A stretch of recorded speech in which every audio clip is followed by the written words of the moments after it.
Hello, I'm Warwick. Welcome to the Kiwi Advisor Network podcast. It's a privilege to be able to host this, and it was a privilege to have Sarah Curtis from Sarah Curtis Mortgages on today.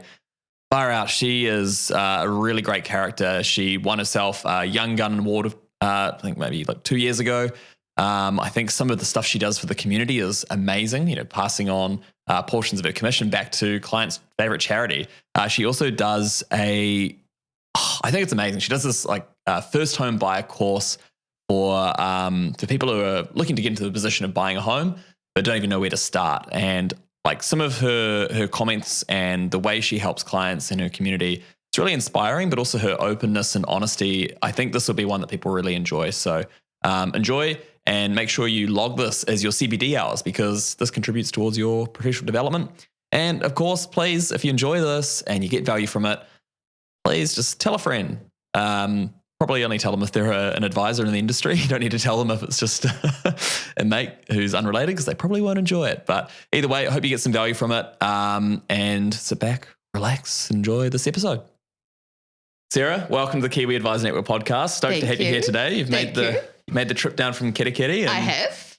You are the queen of straight up advice. That's what they say. That's what I say. Yeah, I like it. Yeah, thank you. I think, it's important to have a tagline. How do people recognize you? How do you want to come across? And something like that, straight away people know, what you're about, who they're going to be dealing with. And how did you coin that phrase? When I originally started the business, I was Northland's home buying specialist. So it's always been something that I thought was really important to have a thing that people could know you by. And then when we merged the business into mortgages and insurance last year, I was took a step back and I was like, what do people know me for? And what do I want people to think when they Google me? Who is this person? And pretty straight up. And I'll tell you how it is. So if you don't like that, then probably don't deal with us. So I thought that was quite a good way. And the queen emoji is really cute. And it helps make the line look cute. So yeah, it just all came together really. Because in a way, it's almost like you're weeding out maybe some people that 100%. You don't want to work with. Yeah. Some people put a fee in the way, but yours is just you're not dealing with queens. No, if you don't want to deal with a queen and you don't want straight up advice, we are not your people. We've always from the start of the business, we've been quite selective with who we have taken on as clients. And because I am quite a strong personality, if you don't like that right at the start, it's better to just go and deal with someone else. That also means the people that are working with you, you can build such strong relationships because they love you. 100%. And it's easy to work with people you like. Yeah. So in terms of the merger of the business, what were the two businesses that came together? So we had, my husband was going to look at doing the insurance side of things, and then I was going to carry on with the mortgage side of things. And then he got offered a job at the DHB. And then so we decided that the insurance side of things was too important to drop. So we merged that into the business. So we now have Sarah Curtis Mortgages and Insurance. And were you previously doing insurance or did you pick that up? Or we were doing a little bit. So he was doing a little bit, but I've come from a massive banking background. So I had 16 and a bit years in banking. So insurance had always been something that we had offered as part of the bank. It was just obviously more in a limited capacity. So, and we were a little bit concerned, we have very strong relationships with the people that we deal with in Northland. We didn't want it to be something where we were loading them up with debt and we weren't putting them in a position where they could protect themselves and their families. We didn't even want it to come back and say, you gave us this massive amount of debt. Now something's happened. How do we get out of this? The house, yeah. That's so true. I think, a lot of advisors, especially in that mortgage space, looking to bring somebody in or, do it themselves. You've got that previous experience, but if somebody was strictly doing loans or, mortgages, what advice would you have for them if they want to pick up insurance? It's a big commitment. So we basically committed 3 months in the business of me learning the insurance side of things. And we've always been very lucky with how things roll for us. Dad would always say, I can't say that. Wait, tin ass. He'd always be like, you're such a tin ass with all your timings and things, you know, I can say tin ass.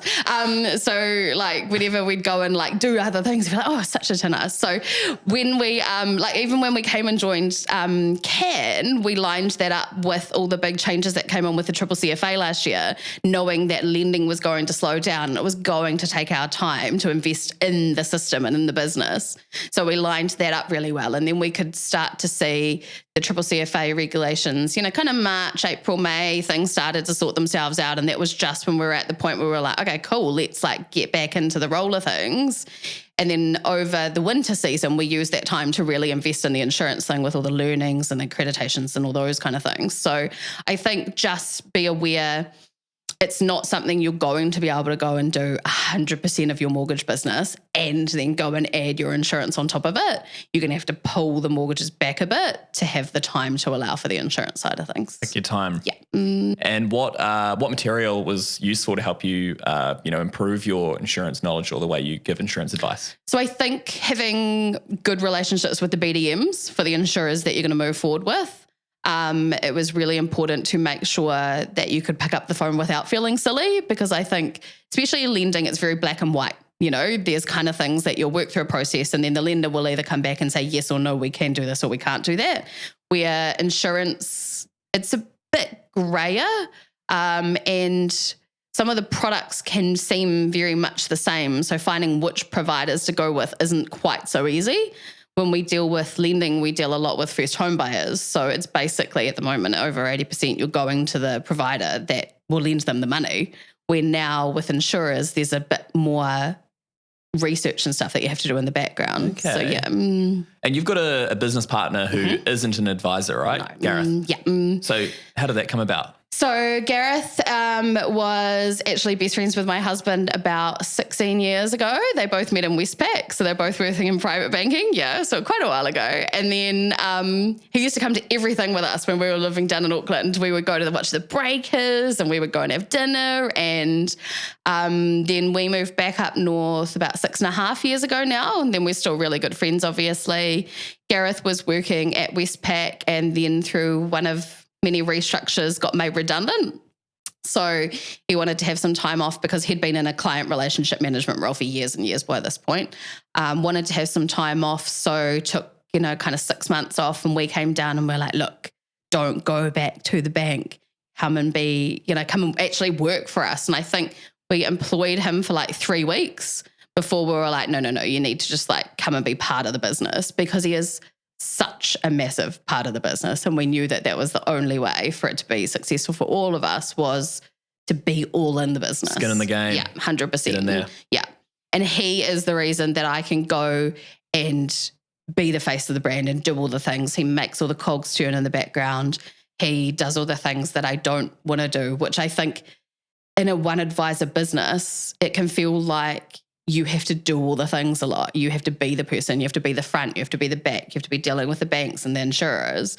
To have someone who can take that pressure off is massive, massive. One of the other podcasts, we were talking about if you had got a pie chart of time spent, advising is almost like a small slither compared to the other stuff you're doing. Yeah. And so with Gareth, that's like a huge chunk, right? Like I can literally say to him, like, I'm jumping into this meeting. Can you call this person? Like where there wouldn't be that balance of being able to get two things done at the same time.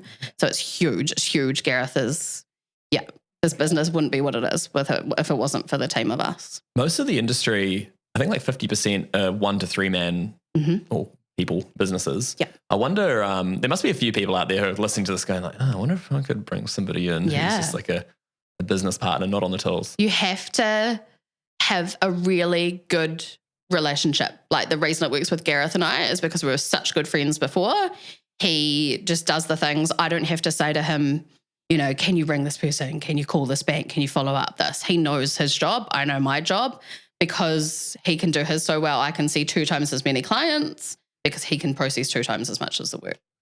So you'd really, I don't know if it's just a thing where you could go and be like, come and join my business. But I just don't know if it'd have like the same dynamic or not. I think sometimes you can just be that forward. Yeah. If you see someone you like or you meet somebody at a conference. Yeah. Just us going for a coffee. Yeah. seeing if there's any synergies. Yeah. And I think that's also a key part of not just, sales or speaking with the clients or wanting to work with somebody, actually just asking the question. You'd be amazed how many people say yes. Yeah. Like so many amazing people I have met from them randomly reaching out to me, other advisors, some of my like favorite friends who are advisors, like would literally message me on LinkedIn and be like, hey, I think what you're doing is amazing. Be like, oh, that's nice. And then you carry on your friends, and you have those contacts and you can call when things happen and you need someone, especially because there are a lot of one-man bands. So they need to know there is that support and that you're doing the right thing. Because if I'm doing something, I can be like, Gareth, this doesn't seem quite right, hey? And they'll be like, no, that really doesn't seem quite right. If it's just you, it's really hard to get that read sometimes, especially when you're so deep in particular things. If you're so deep in a lending application, and you can't see the forest for the trees, having that external conversation can really help. Just another set of eyes on it. Yeah. And just like I say, a whole you're not crazy. And we don't do things all the time. Or you are totally crazy and just roll with it. Just roll with it because you're on the right track. So yeah, I think it's relationships too, right? I a few weeks ago needed to get in touch with someone about co-op. So I got in touch with another advisor who was like, here's the details for this amazing person at co-op. And he was amazing. So just all those connections are really cool. There was an advisor I was chatting to the other day and they really want to add another type of advice to their business. And they were like, oh, do you know anybody? And it can be quite tough just thinking through my memory bank of people I know. I'm like, oh, honestly, I can't think of any. Yeah. I was like, to be honest, just Google advisors in your area. Find one you like and just call them up and ask. Yeah. You'd be surprised. Yeah. So many people in the industry are really happy to share knowledge. So we just went to the financial advice conference down in Christchurch. While I was down there, I messaged, 3 advisors that I know down there to be like, and I literally just know them from online. I'm like, I'm going to be there. They're amazing. They're amazing people doing amazing things, right? So I can't do all the business and I don't want to do all the business. So having those connections, and even up north, we only really have 3 advisors in Kirikiri. So having good relationships with them too is amazing, because if people aren't our people, we can give them to someone else who is an advisor as well and know they'll be in safe hands. Oh, that's so cool. It's really cool. Yeah. Rising tides. Rising tides, exactly. You did win a prize, didn't you, at that conference? You've the most shares or the most likes or something. I did. What did I win? The most likes on the social media thing? Yeah. I was, for a sec, I actually put a post up and I was hoping I was going to win it. Sorry about it. I went for the, do you remember that Oscars photo a few years ago where it had all those different people from different, it was like Ellen DeGeneres and, Yeah, who else was on it? I don't know. It felt like Brad Pitt, every super famous actress. People. It was a very famous selfie. I was like, I wonder if we could recreate that. So I just grabbed a whole bunch of people. I was in the night, people. Including yourself. Yeah. And I was like, oh, there's a tactic, right? Yeah. Yeah. But no dice. No dice. Sorry about it. Oh, no. I think that a massive thing of what we do in the business is we always try and give as much back to charity as we can. So I think as soon as it was I don't need to waste another $500, so let's give that money to charity. So as soon as we got Bored Angels and Foster Hope into it, then the kind of Kerry community got behind it up north and we're like, everybody liked this post. So yeah, that's so cool. We had the town behind me. Yeah, maybe we could talk about that, in terms of giving back to the community. So you mentioned that charity. What are some other examples of ways you're giving back? So every month, ever since I started the business, we would donate money for every deal that we settled back to a particular charity. So we have, it's mainly Northland charities because obviously that's where we are, and sometimes we feel a little bit neglected up in Northland, so we like to pump the money back up there. So we have organisations like Hospice and Foster Hope, Bored Angels, Bay of Islands Animal Rescue, just basically local charities that people want to support. And when we send them the email, my thing was no one really needs more chocolate or wine. You buy a house and then you get honestly, I just have this stash of wine. I would eat the chocolate, but I've just had this stash of wine, right? And I'm like, well, how cool when you move into a place to be like, okay, cool. Like I've done something to help our community that I'm now part of. So rather than having to organize couriering or dropping off or picking up wine or chocolates, we just email people and we say, hey, look, we've donated on your behalf to this particular charity this month. If you have a charity that you support, then let us know. And we've had different people emailing with Surf Life Saving and Coast Guard and some of those different ones that hadn't been like in the normal track of things. So that's one thing that we massively do. Hospice, we really love supporting hospice because they do amazing things. That is amazing. I really like that. Hospice is really cool. Because it's not just like building a business. It's almost like building a legacy and helping the community. 100%. It's bigger than just mortgages. It is. It's bigger than mortgages. It's bigger than insurance. It's bigger than the things that we just do. And that probably why I was silly and took on the business association as well. Because I was like, what I want of the brand and what I want of myself is to be bigger than just helping some people buy some houses, right? It doesn't feel like, I just feel like that's something I know how to do. So I wanted to challenge myself in other ways to help other people to improve their businesses and improve their situations, well-being really. And everything. And you started a school. Yeah, we started a school. Because why not, right? Let's just do all the things.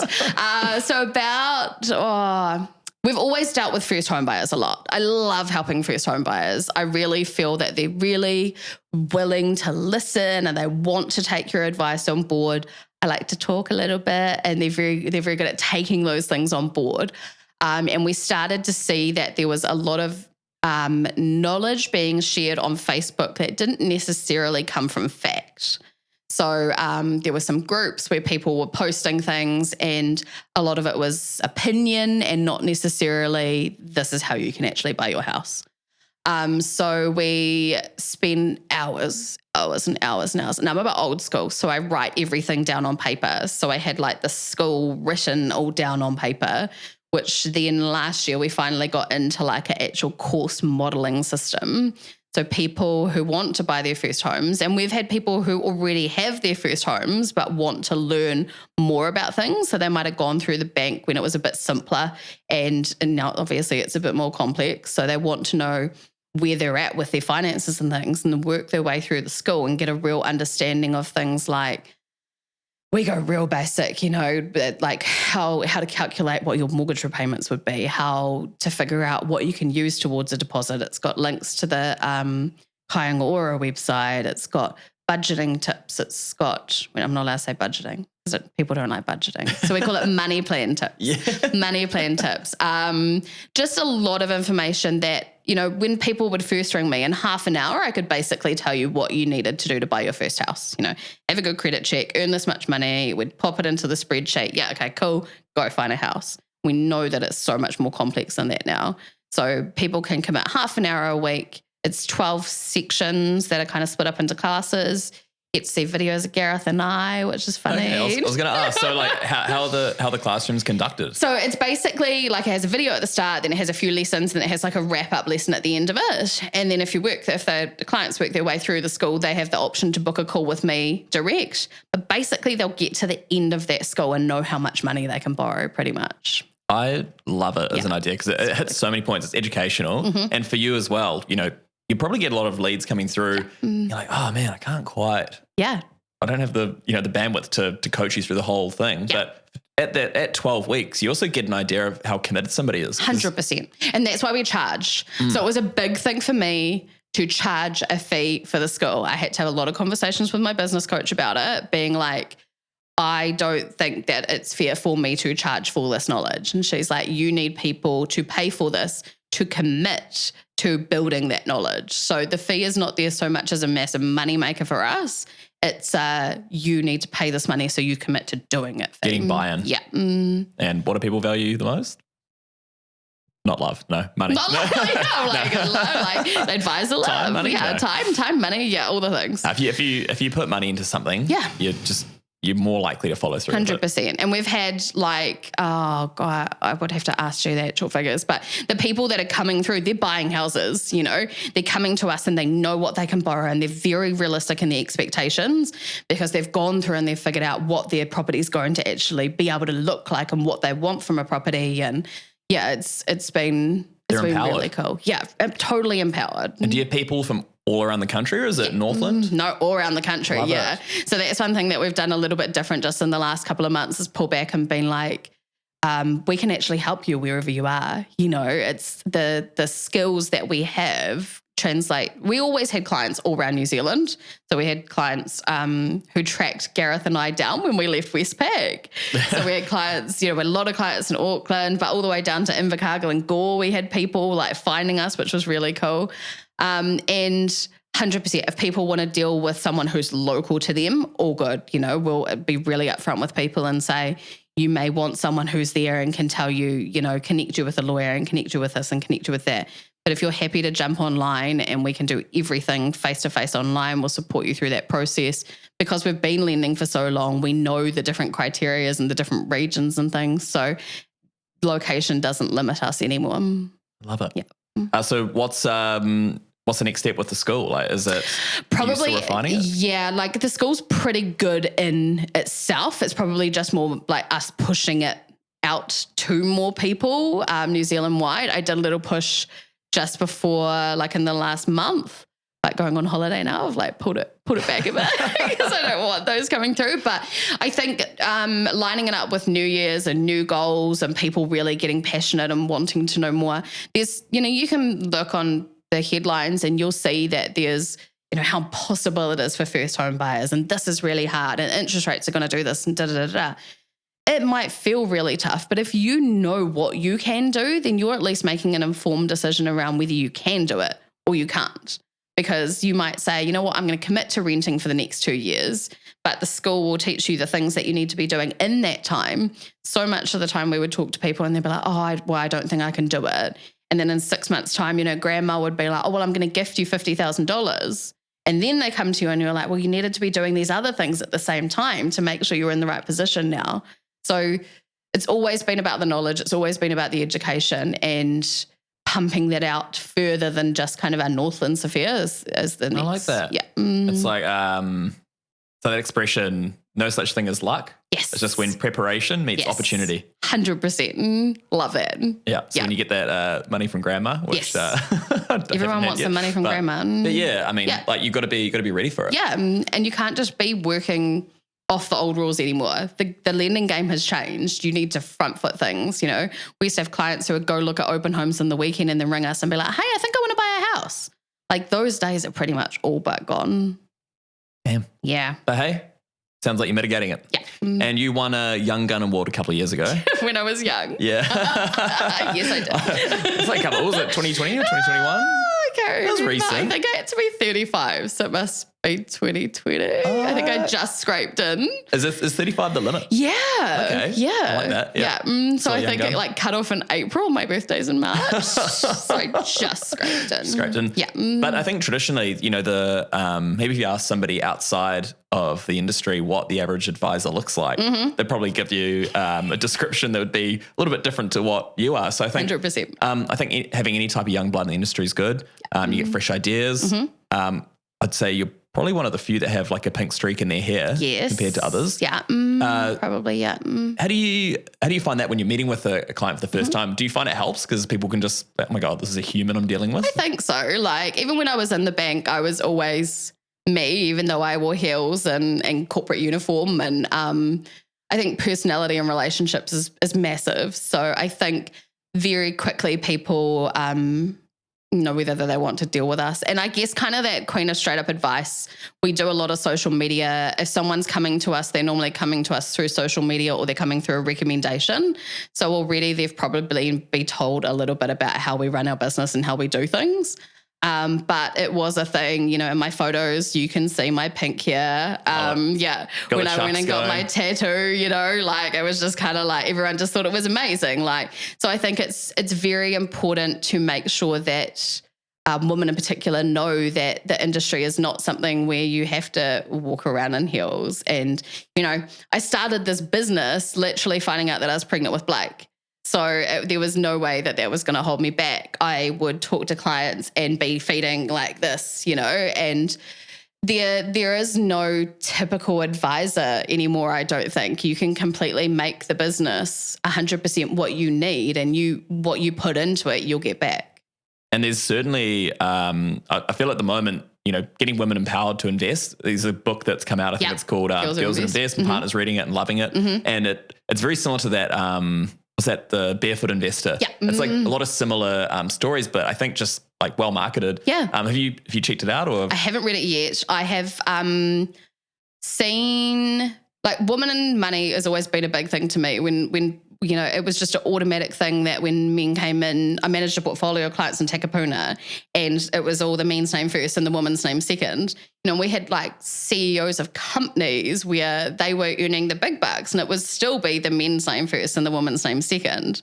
And I had a client who came into Birkenhead actually when I was there, and she was telling me that she couldn't even get a mortgage without her parents co-signing, the mortgage, even though she was earning like this amazing money. So I think women, actually, probably 90% of my clients, I deal with the woman more than the men, and they have not as strong, I don't know whether it's the education behind it, but I feel like they need to feel that they, not empowered, but they understand, right? Sitting down and explaining something to me, like I couldn't explain to someone, if you work an hour of your life, you could go shopping and spend $100. And if I explain that to them and they're kind of like, oh, okay, cool, that makes sense. Just making sure that they know what they're signed up for. So much of the time they go into the bank, right, and they'll sign up for insurance, and they'll be like, they'll get the sell. You need to have insurance because it protects your family and it protects your kids. And you're like, okay, cool, I'm doing the right thing. So you feel like you tick that box. And then we pull it back and you're like, well, actually, if this happens, you're not covered for trauma, you're not covered for this. Oh my gosh, I thought that would have all been taken care of. So I think as women, we're very trusting that what we're being told is the right thing. And what we do is we really make sure that you understand why it's the right thing, rather than just ticking the box and, okay, cool, we've got insurance, we've got our loan, we've got that structure. Sometimes it can resonate better just chatting to somebody who's like on a similar level to you. 100%. Think about like the advisor that we had was like very similar age, able to walk us through it. Yeah. And it's so valuable. Yeah. And having, stories that relate, you want to know that sounds terrible, but that people around you are doing similar things. In particular, in this mortgage rate environment that we're in, when we're talking to clients about, splitting structures and things like that, you want to know that you're not the only person who's out there that's kind of splitting it over 2, 3, 4 years or whatever you do.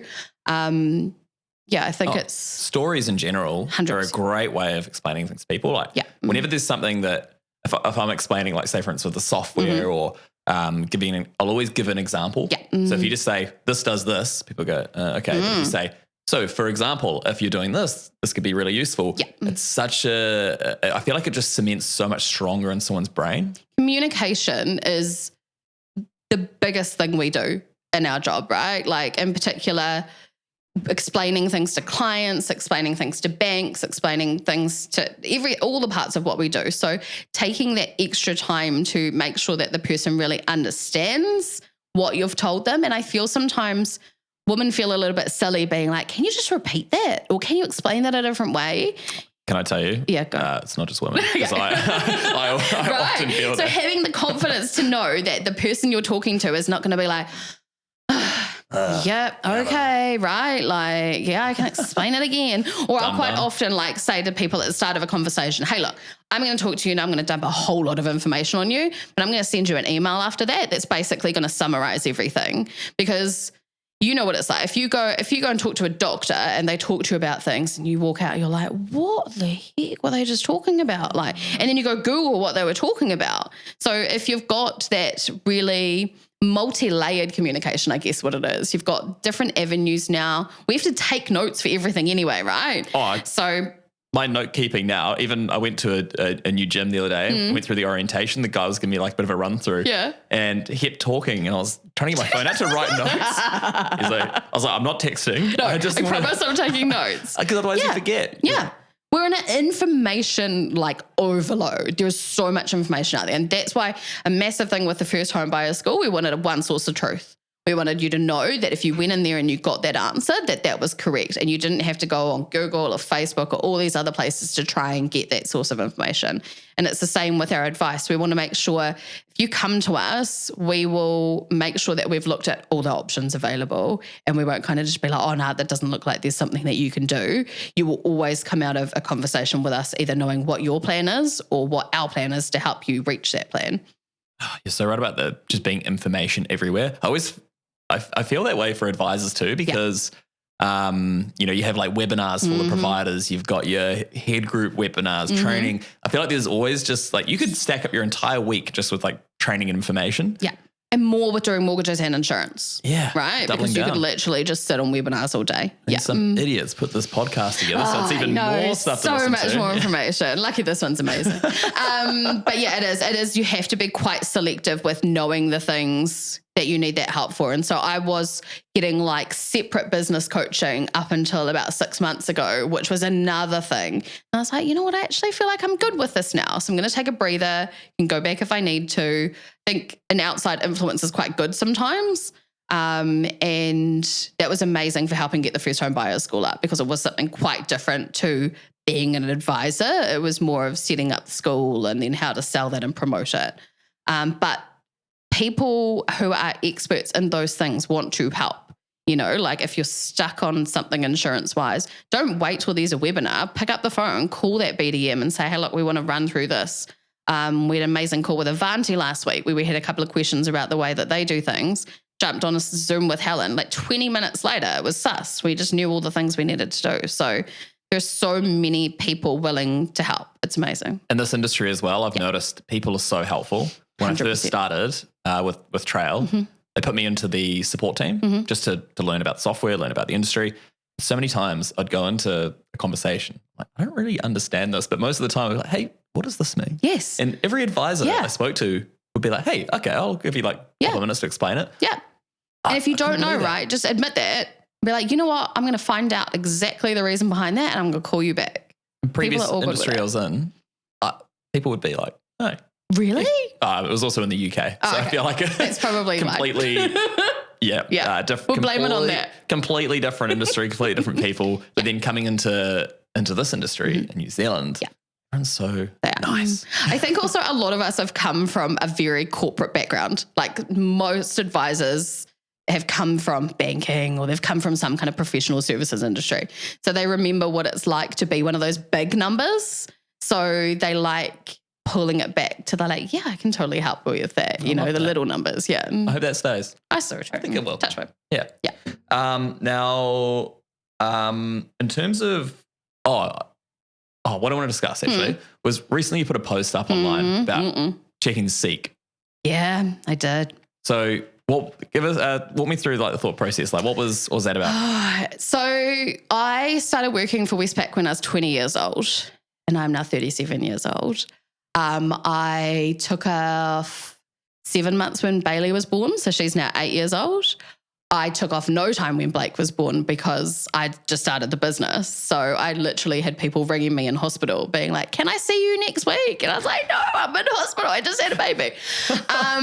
And then we kind of got to the point. So we pulled Gareth on board. We were like, look how amazing our business is. We're doing all these amazing things. COVID hit. So COVID was hard, right? Like we had that first lockdown, the first 2 weeks, I was just on the phone and Zoom with clients every single day. There wasn't so much we could say to them, but more just if something happens, you know where to reach us. So we rung and we emailed and we contacted as many of our clients as we could in that time. The first 2 week panic kind of got over and then everyone was like, oh, nothing's actually changing that much. So then because we'd made all those contacts, it all came flooding back in. It's like as soon as you do those proactive contacts, you're at the top of people's mind, they're coming back to you. So we have been running hard now for 5.5 years, me in particular. So Gareth came into the business about 3 years ago. So I think there have been so many challenges in that time. I got to the point a couple of weeks ago where I was like, would it just be easier to go back and work 9 till 5, get paid a salary, log off at the end of the day and be done? And then I went on Seek and I was like, I could actually get paid quite good money for like going and doing this. But the reason I do what I do is not for, sounds terrible, it is for money. We get paid, that's great. But it's passion, and that's what was really missing when I was at the bank, because I knew that there were these other things that I could be doing to help people. I love knowing that there are people who are literally sitting in houses that wouldn't have been there if it wasn't for the fact that we were able to find solutions for that. I love knowing that, these people are safe and secure in their futures no matter what happens because of the protection plans that we've set up.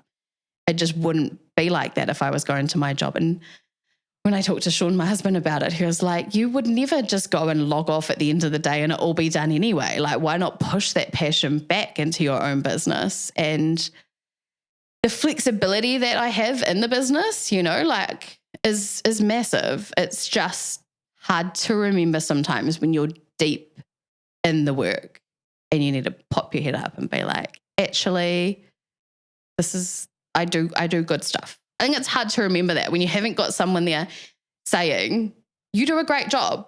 You don't know, you might win a couple of awards, you might go to things and people say, good stuff, but I'm very hard on myself to be like, what's Sarah Curtis doing next? What are you doing to better your community? What are you doing to better the people around you? So I just forgot that.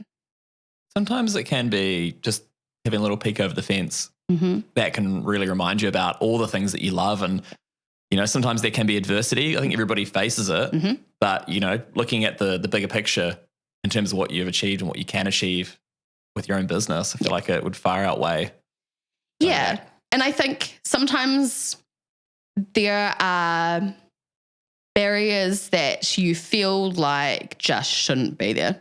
Like some of the regulation and things that we're seeing at the moment, I can literally see people that would be able to buy houses if there wasn't the limitation on the over 80% borrowing. Why are we limiting first home buyers borrowing over 80%? If that's supposedly what we want to support, then the bank should be allowed to have more of their book to support that. There's not many people borrowing over 80% that aren't first home buyers. So when you're talking to those people who feel crushed and trapped by regulation, I think that's a real struggle. And one of the really cool things was post-COVID, we came out with the petition that said that there should be a whole lot of the things around the first home buyers grant and the first home loan scrapped. And then just recently they came out and they were like, we've changed a whole bunch of these things. So I don't know, a little part of me likes to think that somewhere in that crazy mess of government, a little message got through. There's still some more messages that need to get through. But yeah, I think that when you feel like you're fighting a really big beast and you're a little person sitting in your office and kitty, it can be tricky. I think, and that's why the likes of fans can be really useful. Mm-hmm. Having an industry body, and I know Rupert Goff is trying to do good things there. He's amazing. Trying to get the spread the good word. So I like to think that those little messages do filter through. Sometimes they let's hope, right? Crossed. Let's hope. Knock knock. But I think over time, just got to keep pushing. Yeah. And as your first home buyers, things change. Yeah. And they change rapidly. Yes. And a lot can happen in 6 months. 100%. That's what we say to people, right? Like we're very, try to be very open and active on social media so that people don't have to be ringing us all the time. Like, hey, has my situation changed? When I'm having these conversations with people, I'll be quite open and say, just jump on my Facebook page. As soon as ASB opens those doors, we'll post it. So then you ring us and you say, hey, look, we've been working on all this stuff. We're ready now. Let's do it.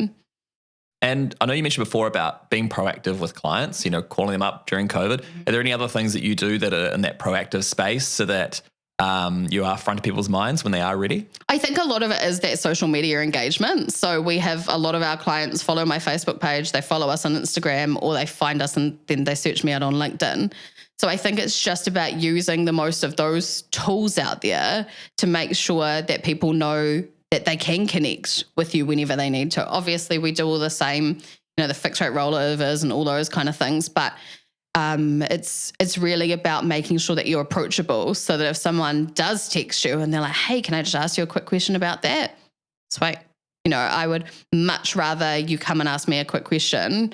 We've had people who have rung particular providers and been given advice, and then they've come back to us and we're like, no, we're not going to do that. And these are the reasons why we're not going to do that. And this is the reasons why that would have been a bad idea. And same thing again, right? Just education and explaining why those things are the way that it is. It's, just all communication, right? Yeah. And in terms of getting people on those social channels, like, is that something you're intentional about? Like, do you have the meeting, or do people just do it themselves? People just do it themselves, cool. Yeah. It's, I just talk a lot of smack. What are you talking about? Like, so if I get pissed off about something, then I'll go and post about it. If I feel really passionate about something, then I'll go and post about it. If I think that there's something that can change, then I'll go and post about it. I think it's a great filter, kind of same as Queen of Straight Up Advice. If you go on Facebook and you don't like who I am and how I do things, you're probably not going to like the way that we do things in our process.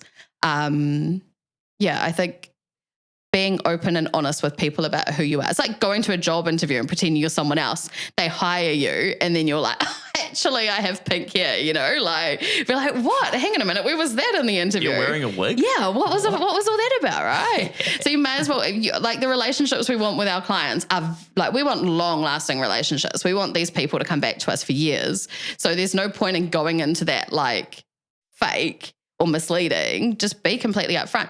Same with when we tell people how we get paid. We're very upfront with that. We're very upfront with, clawback processes and those kind of things. Because if you're just going to do this for now and in 18 months you're going to go sell that house, well, we're going to be having a conversation now about how that's going to work.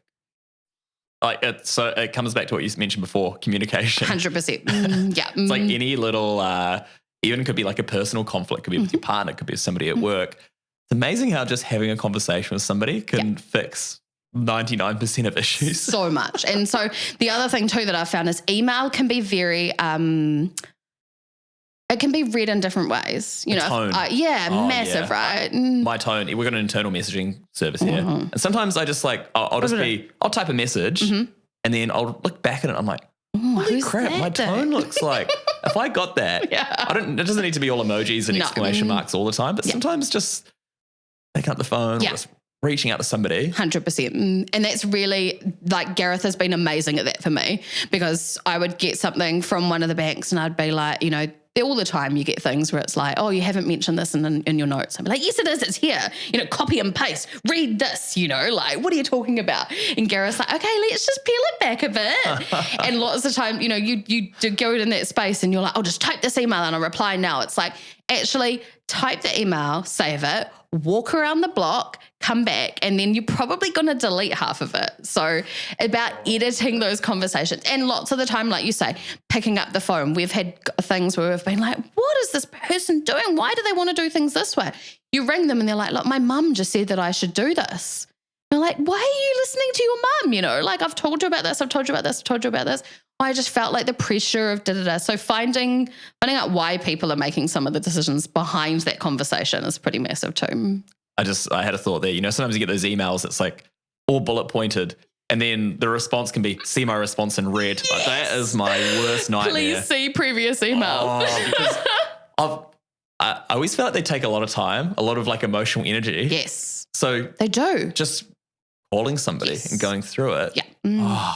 Yeah. God, I wish I'd taught myself that. Same. It's honestly one of the things, like, Gareth will be like, hang on a minute, pull it back, walk around the block, back to the computer, and then we'll deal with it. Or the other thing, pick up the phone, 3-minute conversation, done.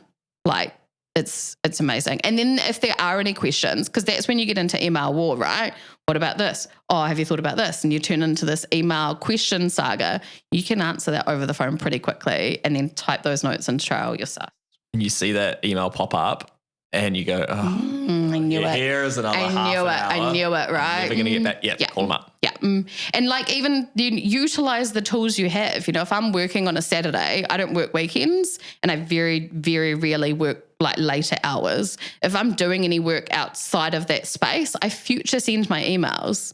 So I might, before I came away on holiday, I had a whole bunch of stuff to catch up on. Future send those emails and then they all go out on Monday morning and they're done. You haven't got people replying over the weekend to things, and then all you've done is increase your workload. You can space it out into a time, and then you can call them at a time that suits. So when you say future send, you mean like scheduling them so it goes out? I've done that a few times. Yeah. It's handy. Yeah. It's a tool I should use more because is it Gmail that you can do it, or Outlook? Or Outlook I use. Yeah, I think you can do it in all of them. Yeah. Just where it's like near the send button, you just get a little drop down. It's like schedule email. Yeah. It's so good, honestly. It just takes it out of your mind. Because especially as, when Blake was little, I would be replying to people at 8, 9, 10 o'clock at night, which I don't want to get emails at 8, 9, 10 o'clock at night that have to put you back into that space of thinking.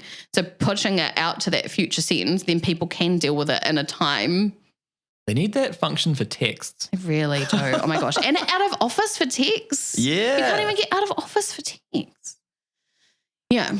Wow. I feel like there's a lot of growth in that space. You can develop it. I'm trying to think, I'm going to take on Apple. Yeah, you totally could. Slow phones. I'd buy one. I'd be in. Yeah. Just an iPhone with a sticker of my face on it. Yeah, that's right. Okay. Just not an Apple. No. Oh, yeah. No. We can't have Apple. You get sued. True. Yeah, they do sue people. You probably shouldn't even be talking about this on this. I was talking about the fruit. What were you talking about? Oh, yeah, definitely fruit. Granny Smiths. Okay. Yeah. You've actually walked into a territory that in this office we're very passionate about certain types of apples. We got sent a box of apples once because there was a brand of apple that I couldn't find in the supermarkets that sponsors a particular New Zealand cricketer. Okay. Or Kane Williamson, he's a captain. Okay. And I messaged him, I was like, hey guys, I want to try your apples. We've got like an apple hierarchy in the office and we need to give them a go. Seriously? Yeah. And they sent you a box of them? And they were like, were they good? We love the email you sent through to us. So they sent it through. Yeah, they're called rocket apples. They're like tiny little bite size. I think they actually sell them in New Zealand now, but they're quite bigger than the New Zealand market. Sorry, not big in the New Zealand market, in the Asian market. But they're really good. Because they're teensy ones. Yeah. So it put all the goodness into a small package. Exactly. Yeah. I like that. I like the marketing spin as well was who's got time to eat a big apple? So it was something along those lines. Like, be efficient. The thought of eating an apple is like, I don't know, like doing one of those challenges at a burger bar where you've got to finish like a 1 kilogram burger patty. It's like, no, it's just an apple. No one's got time for that. No one's got time for massive burgers. Okay.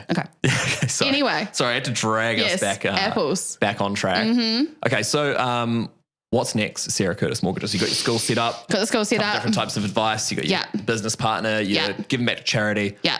What's next on the agenda? Hopefully we get a year where it can just kind of be same old. Like I love the talking, connecting with people. So next month we're actually hosting an event called Conversations Over Cocktails. So it's an event for women, which will be in Kerikeri, which we've got a solicitor, an accountant, myself. We've got an investment advisor. We're just pulling together a group of women who are going to come along and speak at that event. And then obviously anyone can ask whatever questions and bits and pieces they want to. Can I come? If you are a woman, which I don't think you are, no. I'll make the cocktails. So you can be the cocktail maker, yeah, for sure. So I think just about creating these safe spaces where women can come along and ask questions without feeling silly, and get the right advice. I think getting the right advice in front of New Zealanders is really important. Making sure that they feel empowered, making sure that they know why they've made those decisions. When the news pops up and they're like, the rates are increasing, they're like, you know what, I've got a structure that's robust. We planned for this. That's cool, rather than in the panicking, because money is a massive weight on people's minds. The amount of time we'll talk to people and they'll be like, oh yeah, okay, cool. I don't have to stress about that now. It's one of the biggest stress for people. 100%. And there'll be a lot of people listening and they're going, oh, it's like, why is it only for women? But if you think about, it's only in recent history where a woman couldn't even get their own mortgage, know? And that's within our parents' lifetime. I think so. Yeah, I think it was back in like the 80s. You can understand why there's that need to kind of band together to educate and just, like you said before, feel empowered. And like you said before, I'm not a typical face of an advisor. We went to a conference and this was not the majority of what you saw there. So being a woman who is confident to speak and confident to help and educate, I think is something that can be valuable to our community. So I think, using me in that space is where I'd love to, go along and be able to speak at events and speak at different things to help women feel more empowered and safe in that money space. And how can we attract more younger and new blood into the industries, but especially in that female space? I think if you looked at the proportions of male to female rate, it would be like heavily stacked in terms of men. Yeah. How can we attract new people into the industry? I think it's when you're going into a role that's solely commission based, it's very hard for a woman. So like when I was at the bank and I had Bailey, I knew that I could have my time off and I could go back to work and I would get paid the salary that I was getting paid before, and that was fine. You get sick days, you get all that kind of supposed flexibility when you're in that corporate role. And then with Blake, there was none of that, so, and it takes a couple of years to build up a business.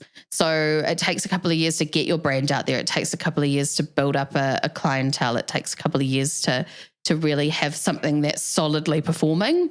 So I think there needs to be some kind of support program for those women for those first couple of years, to know that that's normal, to know that you're not going to come out there and be in this social media world. I have people who are like, oh my gosh, like doing this is amazing. I'm like, I've been doing this for 5.5 years now, and I've been slogging the whole time. It hasn't been constantly amazing. That's why I share the things like about going on Seek, because I don't want people to think that it's just this incredible thing where all things are bright and rosy. There are hard times, there are amazing times, but you will get through that. And like I say, maybe it's like some type of mentor program or something where new advisors can get that support from someone else, just to be like, you're going to get there. You can totally do this. And do you ever have people come through the school who are like, hey, Sarah, I'd actually love to do this as a job too? We've had a couple of advisors who have done this who message and they're like, this is really cool. You need to use this as like a marketing thing. And I'm like, yeah, but we want to deal with those people at the end of it. So we can't like pump it up too much because we want them back.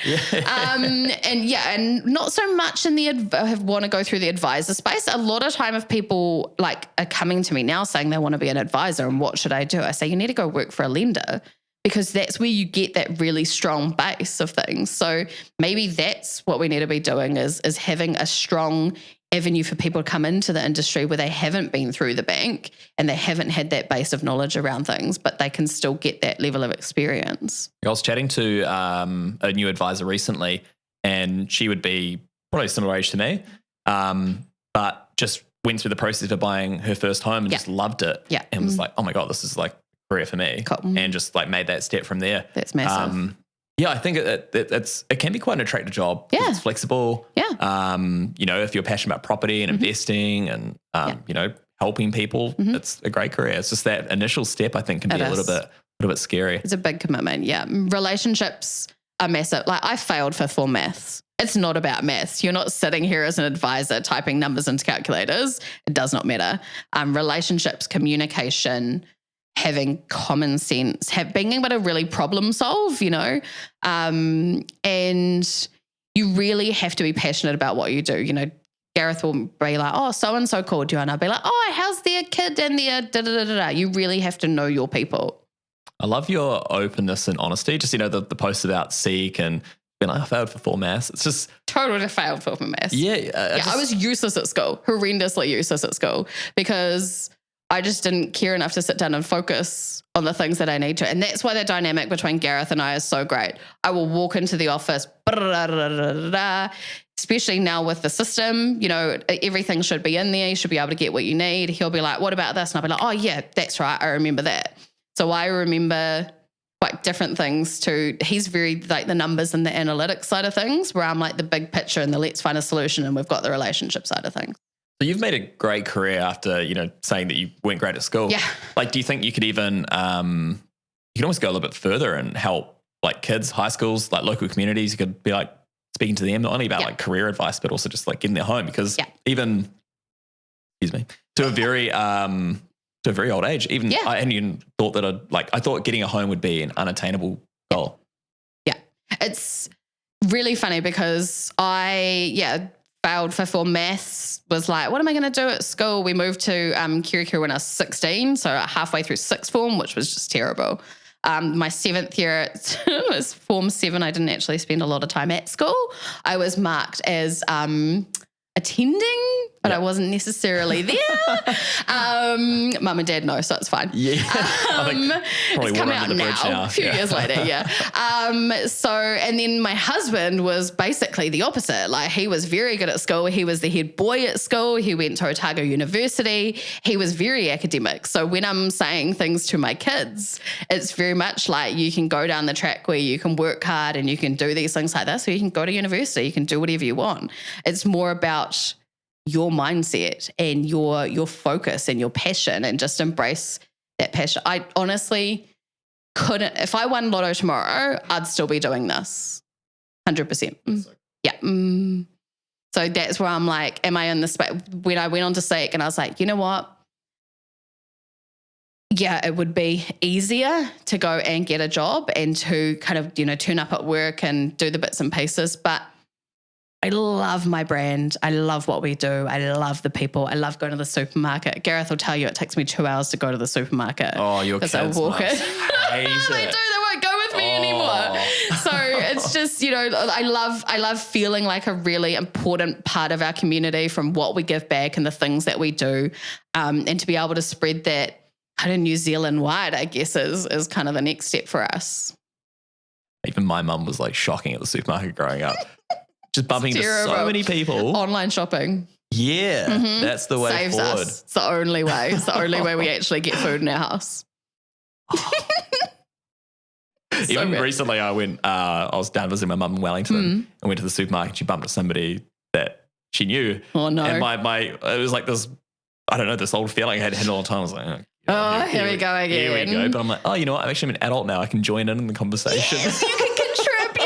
So grown up. Check you out. I love it, Sarah. Thank you.